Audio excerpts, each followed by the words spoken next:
نحمده ونصلي على رسوله الكريم اما بعد سب دادی پرچم تیرے سائے تلے ہم وفا کے دیپ جلائیں گے ہر صبح و شام۔ السلام علیکم میرے محترم معزز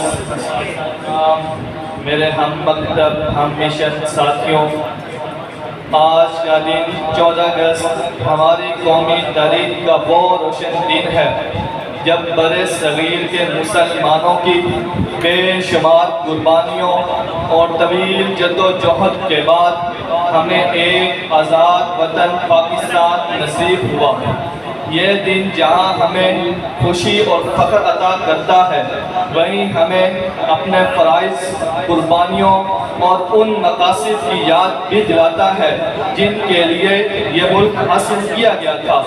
میرے ہم وطنوں، 14 اگست 1947 کا سورج صرف ایک نئی صبح نہیں لایا، یہ ایک عظیم قربانیوں، انتھک جدوجہد اور مظلوموں کی سلسلوں کا صلہ تھا۔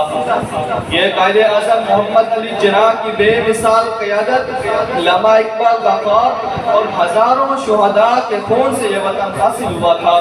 یہ وہ سرزمین ہے جو اذان بلالی کی گونج، نماز پنجگانہ کی آزادی اور لا الہ الا اللہ کے نعرے کی طاقت سے بنی۔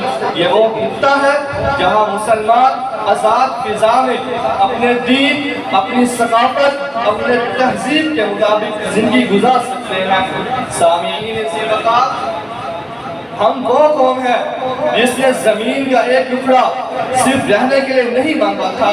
ہم نے آزادی اس لیے حاصل کی تھی تاکہ ہم اپنے رب کی بندگی آزادی سے کر سکیں، اور ہم یہ جانتے تھے کہ اس آزادی کی بھاری قیمت چکانی پڑے گی، جس کے لیے ہزاروں ماؤں نے اپنے لخت جگر کھو دیے، بہنوں نے اپنی عصمتیں قربان کر دی، بچے یتیم ہوئے، عورتیں بیوہ ہو گئی، لیکن کسی نے ہار نہیں مانی اور آزادی حاصل کر لی۔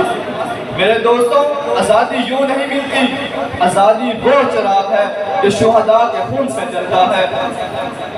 میرے ہم وطنوں، یوم آزادی جھنڈے لہرانے کا دن نہیں، یہ صرف نعرے لگانے یا آتش بازی کرنے کا دن نہیں، یہ دن ہے اپنا محاسبہ کرنے کا، یہ دن ہے عہد کرنے کا کہ ہم اس دھرتی کو ماں سمجھ کر اس کی حفاظت کریں گے۔ ہم اپنی نسلوں کو صرف زمین نہیں بلکہ عزت، غیرت اور نسلیاں دیں گے۔ اے نوجوانوں، تم پاکستان کا اصل سرمایہ ہو، تم نے اس قوم کی تقدیر بدلنی ہے۔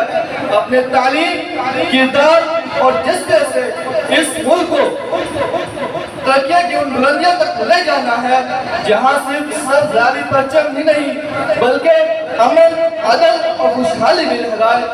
میرے ہم وطنوں، پاکستان، تم پاکستان، اے نوجوانوں، تم اقبال غفار ہو، تم جناح کی امید ہو، تم پاکستان کا مستقبل ہو۔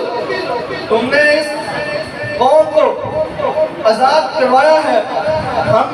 ہم وہ قوم ہیں جو رات کے جگمگانے والے ستارے ہیں، ہم وہ قوم ہیں جسے نہ توپ روک سکتی ہے نہ ٹینک۔ تو آؤ پھر ہم مل کر یہ عہد کرتے ہیں کہ ہم اپنے قلم سے، علم سے، اتحاد سے، قربانی سے اس وطن کو دنیا کی عظمت اور طاقت بنائیں گے۔ ہم اس وطن سے محبت کریں گے، ہم اپنے فرائض پورے کریں گے، ہم حق کے ساتھ کھڑے رہیں گے، اور ہم پاکستان کو دنیا کا عظیم ترین ملک بنائیں گے انشاءاللہ۔ میں آخر میں یہی کہوں گا کہ فرض فریضے کی راہ میں جو باطل سے نہیں ڈرتی، پاکستان اقبال کے ان شہیدوں کی ہے ڈرتی۔ پاکستان زندہ باد۔